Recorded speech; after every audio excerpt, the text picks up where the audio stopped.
Bonjour à tous et bienvenue dans ce 8e numéro de notre émission mensuelle entreprenante dédiée au e-commerce. Comme chaque mois, nous aborderons avec nos deux invités une thématique liée à la vente en ligne et nous essaierons de vous donner toutes les clés nécessaires au développement de votre boutique. Cette émission est réalisée en partenariat avec Lengo, la solution qui permet aux e-commerçants de rentabiliser leur campagne marketing, et avec WheezyShop, la solution sans abonnement qui vous permet de créer une boutique en ligne que je tiens à remercier pour leur soutien. Le tourisme est la star du commerce en ligne. C'est ainsi que la FEVAD décrit cette activité qui a généré l'année dernière plus de 12 milliards d'euros de chiffre d'affaires en France. Un internaute sur deux achète des produits touristiques en ligne. Qu'est-ce qui rend ce secteur si particulier? Qu'est-ce qui explique ce succès? Quels leviers devons-nous mettre en place lorsque l'on veut se lancer dans l'e-tourisme ou promouvoir une destination?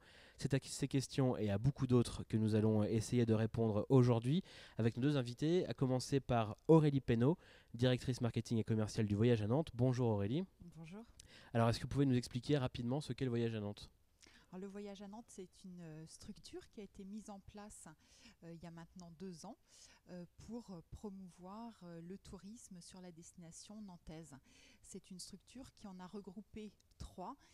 L'Office de tourisme de Nantes Métropole, Nantes Culture et Patrimoine qui gérait de grands équipements culturels comme le Château des Ducs de Bretagne ou les machines de Lille.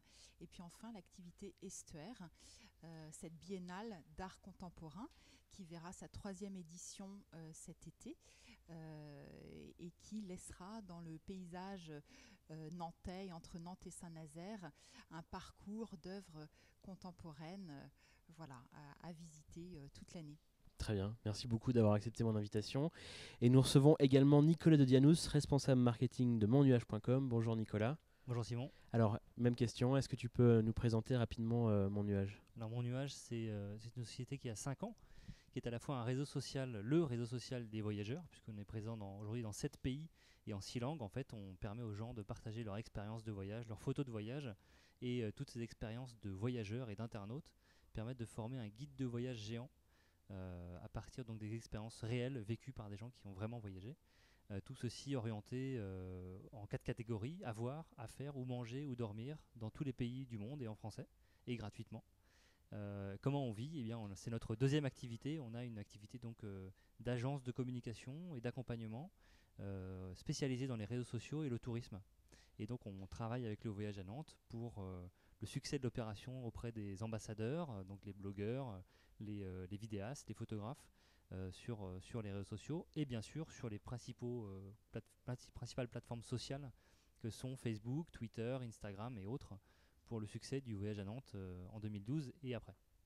Très bien. Parce que ce que je n'ai pas dit, c'est que le Voyage à Nantes, qui est donc cette structure de promotion culturelle et touristique de Nantes, a décidé de lancer dès l'été 2012 un grand événement à Nantes qui s'appelle le Voyage à Nantes aussi, du 15 juin au 19 août, et qui va proposer aux Nantais et aux visiteurs, aux touristes, aux excursionnistes, de découvrir une ville complètement renversée par l'art, avec évidemment les grands incontournables de la destination, le château, les machines, le lieu unique, etc.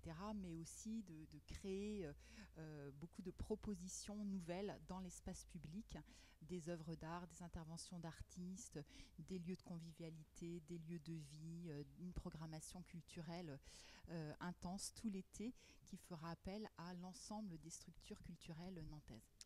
Eh bien, merci à tous les deux d'avoir accepté mon invitation. Vous le savez, cette émission est désormais découpée en 3 parties pour vous permettre de la suivre plus facilement. Dans la première partie, nous allons donc parler d'Internet comme la source principale d'informations touristiques et montrer qu'encore une fois, le contenu est primordial.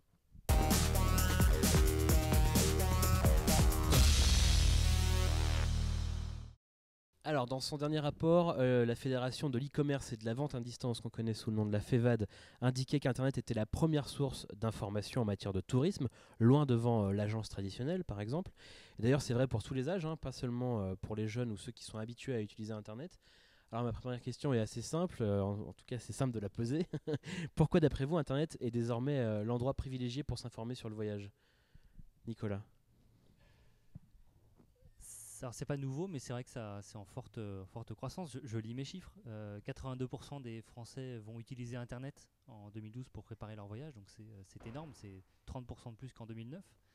Je pense qu'il y a ce côté facile, très très facile, de la dématérialisation de l'expérience. C'est-à-dire qu'on ne va pas acheter un objet, là où il y a quelque chose d'assez important de toucher l'objet, les caméras qui sont autour de nous, le micro que je tiens par exemple, c'est important d'aller dans le magasin encore, de toucher.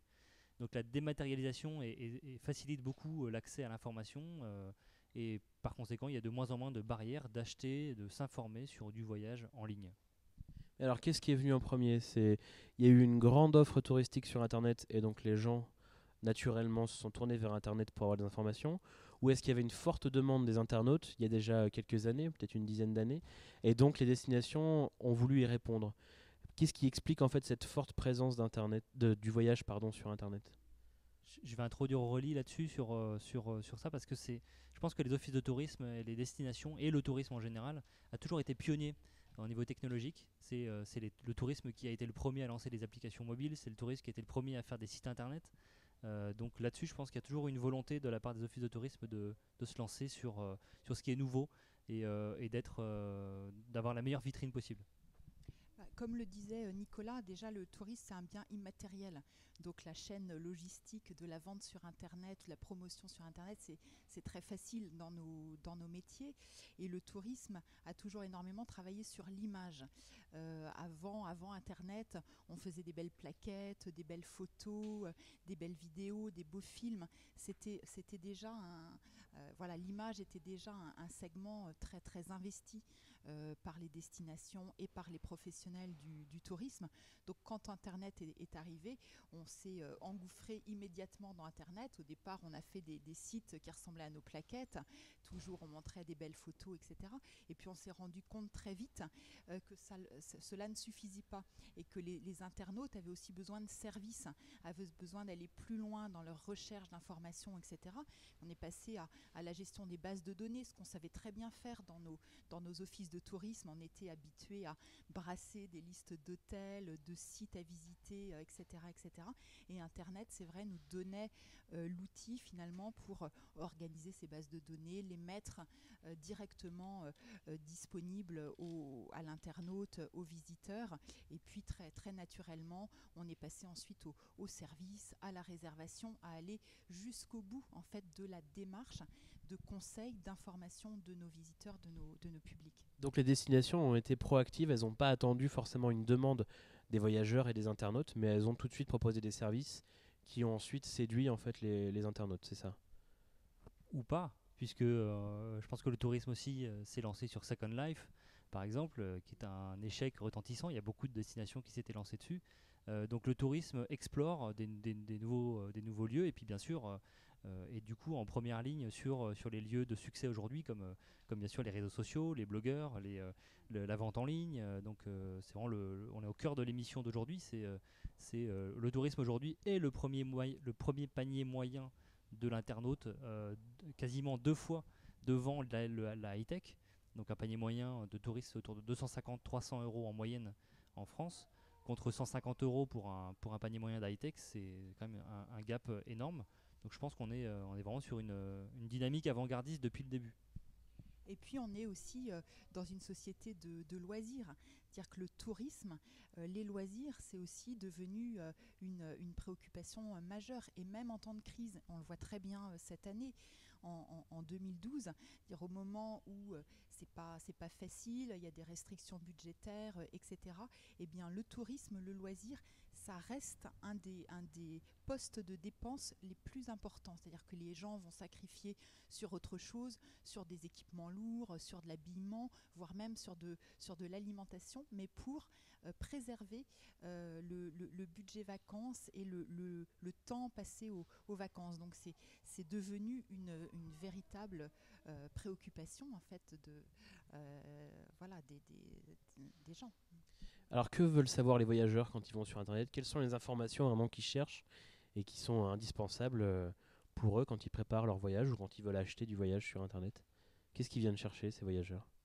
Alors ils viennent chercher des idées, ils viennent comparer des destinations, comparer des prix. Ils viennent beaucoup rechercher des contenus et puis ils viennent s'organiser. Ils viennent vraiment préparer leur voyage.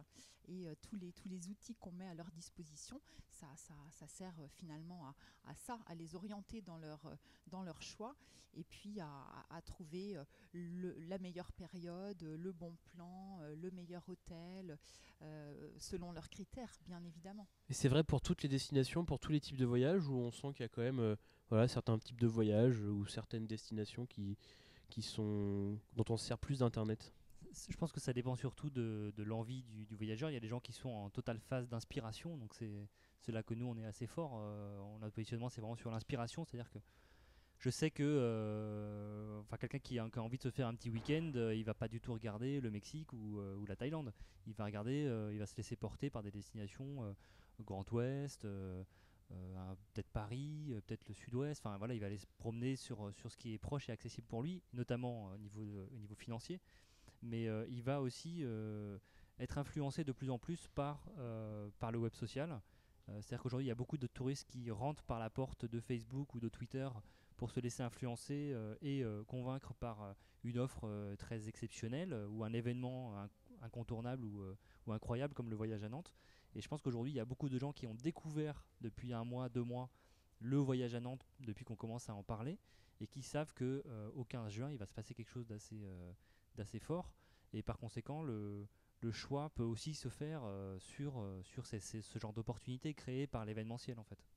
Sur quoi est-ce qu'on va travailler du coup quand on a une destination? Quels sont vraiment les leviers principaux qu'on va essayer d'aller activer sur Internet pour pouvoir convaincre les voyageurs? Là, on parlait des réseaux sociaux par exemple qui vont être un levier important, mais sur quoi on va travailler? Quels sont les points vraiment clés en fait?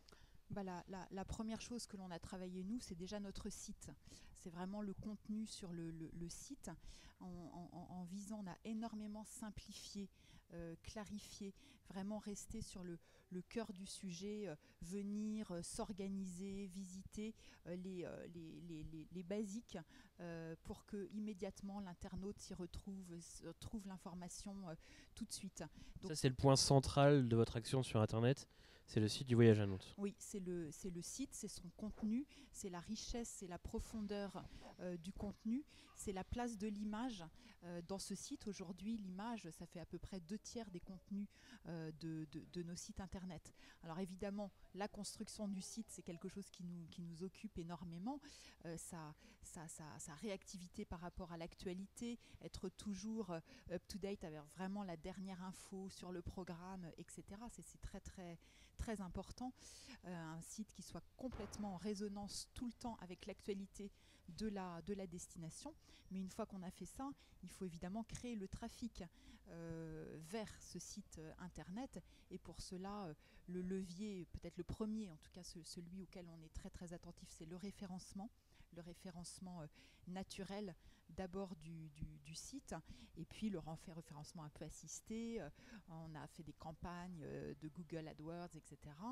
Et puis ensuite, c'est ce qu'on travaille maintenant et notamment avec mon nuage, c'est les réseaux sociaux, c'est faire en sorte que se crée le bouche à oreille sur la destination et sur le site, en travaillant des ambassadeurs numériques influents qui vont nous aider à passer le message du voyage à Nantes, et en travaillant beaucoup sur l'affinitaire. Ça, c'est, je crois, assez important aussi. Internet, c'est un outil fantastique pour cela, qui nous permet de cibler vraiment nos visiteurs, nos clientèles en fonction de leur centre d'intérêt. Le voyage à Nantes, il y a 1000 façons de le prendre. Il y a évidemment les amateurs d'art qu'on va aller chercher parce que voilà, c'est parfait pour eux, mais également les gens qui s'intéressent à la cuisine. Donc on a beaucoup travaillé, comme il y a plein de propositions autour de la gastronomie, de la cuisine, des découvertes culinaires. On a travaillé sur cette thématique. Vous segmentez en fait les différents publics. Le vélo, on est sur l'itinéraire Loire à vélo, on travaille le vélo, la rando de la même façon. On trouve des points d'intérêt en lien évidemment avec notre événement et avec notre destination, qui vont permettre de cibler plus facilement les visiteurs et puis de leur leur passer le bon message tout de suite. Donc un site internet central, vraiment au cœur du dispositif, et une segmentation après avec des canaux qui vont correspondre à chacun de ces segments. Pour vous, c'est ce qu'il faut retenir quand on parle de contenu autour du tourisme sur internet? Je pense aussi qu'il y a une construction de l'offre qui est très intelligente, qui doit être extrêmement primordiale pour les gens qui nous regardent et qui nous écoutent.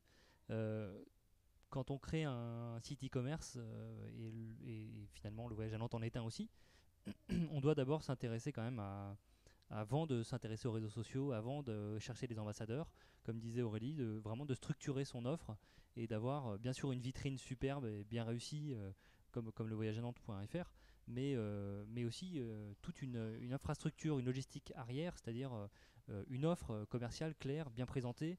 Donc là, ça va des restaurants aux hôtels, la billetterie, les activités à faire dans la ville.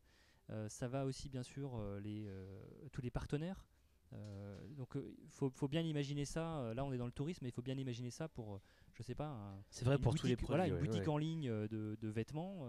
Il faut s'imaginer, voilà, est-ce que j'ai les meilleurs fournisseurs? Est-ce que j'ai des gens qui vont pouvoir parler de moi parce qu'ils travaillent dans le même secteur d'activité? Donc là, par exemple, le voyage à Nantes, c'est les hôteliers, c'est tous les gens qui travaillent de près ou de loin dans le tourisme à Nantes, qui peuvent être des ambassadeurs du voyage avant de se lancer sur les réseaux sociaux. Je fais de la petite anecdote puisque j'en parlais d'ailleurs avec une connaissance qui s'est lancée dans le tourisme et qui misait à fond sur les réseaux sociaux. Mais les réseaux sociaux, c'est important, mais il faut d'abord être prêt avant d'y aller. Il faut avoir quelque chose de solide et de consistant parce que c'est très chronophage et ça nécessite d'être parfaitement bien organisé en amont.